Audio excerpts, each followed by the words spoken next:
Saya akan menjelaskan kenapa saya harus mendaftarkan gugatan ke Pengadilan Negeri Surakarta. Di dalam hukum itu kita bicara namanya pengacara yang tergabung dalam kelompok tolak ijazah palsu usaha gak punya malu atau tipu UGM menggugat kembali ijazah Presiden ke-7 Joko Widodo. Nantinya jika gugatan itu menang di pengadilan, Jokowi diminta menanggung utang negara sebesar 7.000 triliun rupiah. Sejumlah pihak yang turut digugat termasuk Komisi Pemilihan Umum Solo, SMA Negeri 6 Surakarta, dan Universitas Gadjah Mada Yogyakarta. Gugatan diajukan di Pengadilan Negeri Solo, Jawa Tengah pada Senin 14 April 2025. Koordinator Tim Tipu UGM, M. Taufik saat konfirmasi memberikan jawaban. Menurutnya, langkah ini sebagai bentuk sanggahan terhadap dua putusan sebelumnya dari PN Jakarta Pusat. Pasalnya, dalam gugatan sebelumnya, pengadilan memenangkan Jokowi. Menurut Taufik, dalam gugatan sebelumnya, pihak yang mengajukan gugatan, Bambang Tri, sebenarnya tidak kalah. Namun saat itu, penggugat dijadikan tersangka dan ditahan, sehingga ia kesulitan mengumpulkan bukti. Dengan gugatan terbaru ini, pihaknya ingin memberikan pendidikan kepada masyarakat.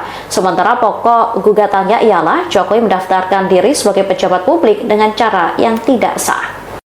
Saya akan menjelaskan kenapa saya harus mendaftarkan gugatan ke Pengadilan Negeri Surakarta. Di dalam hukum itu kita bicara namanya locus delicti dan tempus delicti.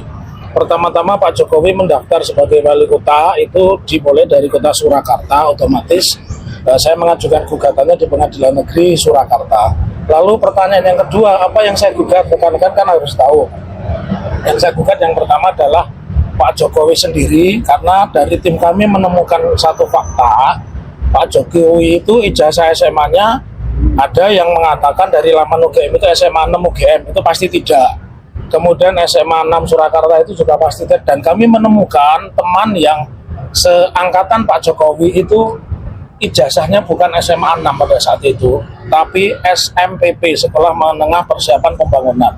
Nah, otomatis yang tergugat satu adalah Pak Jokowi, tergugat dua itu adalah SMA 6 Surakarta, KPU, Komisi Pemilihan Umum. Kenapa harus KPU?